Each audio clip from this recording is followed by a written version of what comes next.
obrigado, senadora presidente eventual da CPI da pandemia, Elisiane Gama, ali pertinho da gente do estado do Maranhão. Queria também saudar, desejar aqui boas-vindas para o coronel Marcelo Blanco. Antes de lhe fazer algumas perguntas, senador Marcos Rogério, é interessante, né, o aprendizado que a gente tem aqui dentro dessa CPI. É a primeira CPI que eu estou participando. Sei que o senador Renan já participou de várias, senador Marcos Rogério de algumas, senador Humberto Costa, enfim. Mas eu sou estreante aqui e é um aprendizado diário de exercício de paciência, de serenidade, vendo a construção deliberada no meu modo de entender, penso, respeito quem pensa diferente, mas uma construção deliberada de narrativas com objetivos politiqueiros, antecipando o calendário eleitoral de 2022. Isso está cristalino para mim, embora que a gente tenha que fazer o nosso trabalho em meio a essa tempestade toda e procurar centrar para buscar toda a verdade. Doa a quem doer. Mesmo estando aqui vendo uma blindagem muito grande a bilhões de reais que foram enviados a estados e municípios, que essa CPI foi instalada também para isso, mas não quer olhar a corrupção nos estados e municípios, que é um desejo legítimo do povo brasileiro. Inclusive, senador Marcos Rogério, ainda bem que todos nós estamos sentados aqui, mas sabe o caso que é o símbolo nacional hoje de corrupção efetiva na pandemia, que é o tal do consórcio Nordeste, está na boca do povo. Você acredita que até eles violam a lei de licitações no aspecto de pagar antes de ter nota fiscal? 2 ordens bancárias, uma de 34.173.000 e outra de 14.574.000, sem ter sequer nota fiscal, pagos por respiradores que até hoje, 1 ano e 3 meses depois, não chegaram, embora o dinheiro tenha sido antecipado. A pergunta é até quando? Mas não é até quando essa CPI vai analisar isso, não, porque eu acho que é um dever moral dessa CPI olhar isso por uma questão de justiça. Mas é até quando, e aí é o espanto de todos, o senhor Carlos Gabas vai continuar, depois de todas essas denúncias, na direção do consórcio Nordeste, senador Marcos Rogério. Ele está lá ainda. É o atual diretor executivo, depois de tudo o que veio à tona desses documentos que a CPI recebeu. Então, eu espero sinceramente que a CPI ela encontre os rumos. Eu tenho esse desejo que não é meu, é por buscar realmente toda a verdade, e que a gente encontre os rumos dessa CPI, senador Renan Calheiros também, até para que não jogue contra nós, que fazemos parte, todos aqui são importantes, têm um papel, representam o seu Estado, mas a gente precisa ter muito cuidado para não cair no ridículo em certas situações. Ficou muito mal explicado essa questão do internauta que enviou aí documentos sigilosos no meio da sessão. O senhor me concederia uma parte? Claro, claro. Eu não sei, o internauta, de onde ele tirou isso aí, porque eu projetei as mensagens com o Dominguete, eu nem projetei as com o Cristiano. Ele descobriu as mensagens que eu tinha com o Cristiano aqui, então... Porque eu acho que a gente precisa acabar com esse tipo de segredismo aqui dentro do Senado. As coisas precisam ficar mais claras.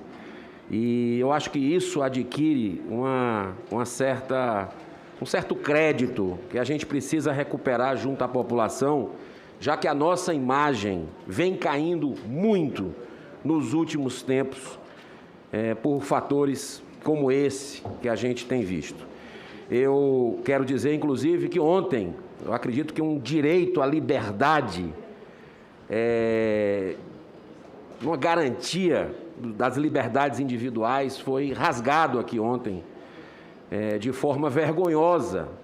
Um copiar e colar da Jovem Pan não foi a mesma postura que se teve com o Brasil Paralelo. Há 2000 anos atrás, se fazia a perseguição a cristãos, se jogavam nas arenas as feras. Agora, de forma moderna, são as ideias conservadoras. Olha que coincidência. Muitas ideias, inclusive, inspiradas em pautas, em bandeiras cristãs.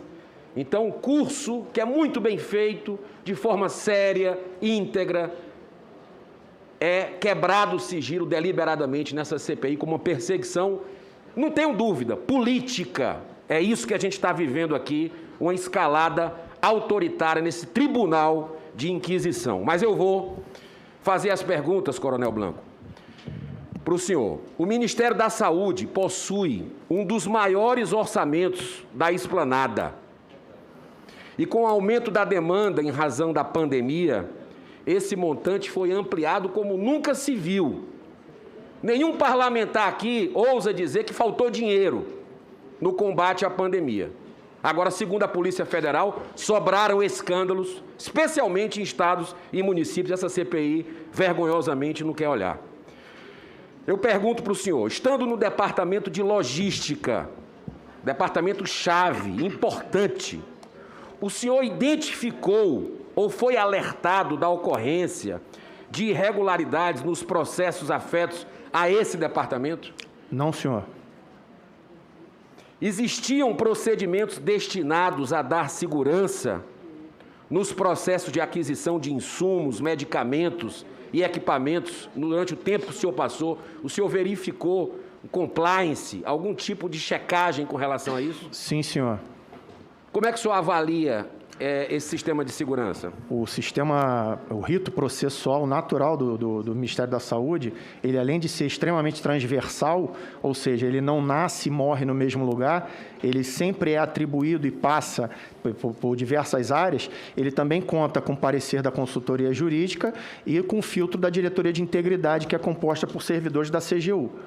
Considerando a sua função no Ministério da Saúde, é possível inferir que o senhor tinha conhecimento que a Davat não possuía o cadastro na Anvisa e que a AstraZeneca já estava em avançados contatos com o governo federal via Fiocruz, já existindo inclusive contrato. Tais aspectos exigiam, no mínimo, um cuidado redobrado nas negociações, mesmo para uma empresa privada, né? Diante desses aspectos e da proposta de 400 milhões de doses feitas pelo Cabo Dominguete, por que o senhor insistiu nessa operação? Assim, deixando claro, senador, eu não participei das negociações. Ele simplesmente me pediu para enviar proposta para lá. E quando ele me pediu isso, eu falei, olha, você tem que enviar para os e-mails institucionais. E assim foi feito. Tá, o senhor já estava exonerado quando do eu cargo. estava fora do Ministério. Tá. Já tinha criado a Valorem, a empresa? Estava em processo de criação? Na verdade, estava em processo de criação. Eu conversei com o escritório de contabilidade ao final de janeiro. A Valorem ela foi pensada por outros motivos, né? Não por acaso, como eu expliquei aqui, o nome dela, Valorem, né, em latim, tem a ver com valor. Num primeiro momento, era para eu tentar explorar a experiência, enfim, que eu adquiri ao longo de tempos de investimento de mercado financeiro, de cursos que eu fiz, para poder prestar consultoria financeira, mentoria e educação financeira. Então, não passou pela sua cabeça em nenhum momento, no seu planejamento pessoal, vender vacinas ou outros insumos através da Valorem? Não, nunca. Tá. O senhor foi nomeado para o Ministério da Saúde por ter experiência gerencial e profissional. O senhor não percebeu que essa transação proposta por Dominguete e os demais envolvidos era fundamentalmente impossível de ocorrer, ou seja, adquirir 400 milhões de vacinas num contexto pandêmico internacional de extrema dificuldade para adquirir qualquer vacina? Senador, algumas semanas a gente começa a perceber que aquela história não para em pé. Mas no início, até porque eu não tenho conhecimento de como funcionava, sobretudo num momento como esse, né, o mercado internacional de vacina. Então, eu entendi que ele deveria ser oportunizado a ele ou a qualquer outro, enviar documentos probatórios para que alguém olhasse no Ministério. O senhor relatou aqui nessa CPI há pouco que seu último contato com o senhor Roberto Dias foi há cerca de 2 meses. Provavelmente isso. O senhor poderia explanar o que foi tratado nessa conversa? Majoritariamente, a gente conversava sobre amenidades, sobre... Por exemplo, o próprio mercado financeiro era um assunto que povoava muito as nossas conversas. Então é um amigo seu? Ele era uma pessoa que eu tive uma relação muito amistosa, tanto quanto outras lá dentro. Eu já citei aqui, o Ministério da Saúde, para mim, foi uma grata surpresa. Os colaboradores do Ministério da Saúde têm pessoas muito boas. E eu acabei fazendo relação amistosa com muita gente lá dentro. Enquanto no Ministério da Saúde, o senhor celebrou algum contrato? Não, senhor. O senhor sabe quem nomeou o senhor Luiz Ricardo Miranda para a divisão de importação? Não, o Luiz, quando eu cheguei lá no Ministério, ele já fazia parte da divisão de importação, né? A divisão, ela fica dentro da coordenação de logística do departamento. E a sua relação com ele é tão amistosa quanto o Roberto Dias? Não, o Luiz, eu tive muito pouco contato com o Luiz. Conversei com ele raríssimas vezes. E era mais de cumprimentar. Eu tinha muito costume de, quando chegava no Ministério, passar na coordenação e dar bom dia a todo mundo. Então, qual a sua relação com o deputado Luiz Miranda? Nunca ouvi, não o conheço. O senhor participou da aquisição de medicamentos, insumos ou qualquer outro produto junto à Precisa, a empresa Precisa? Não, senhor. Sem contar no caso da aquisição da Covaxin? Não, senhor. Tá bom. Muito obrigado. Muito obrigado pela tolerância, presidente.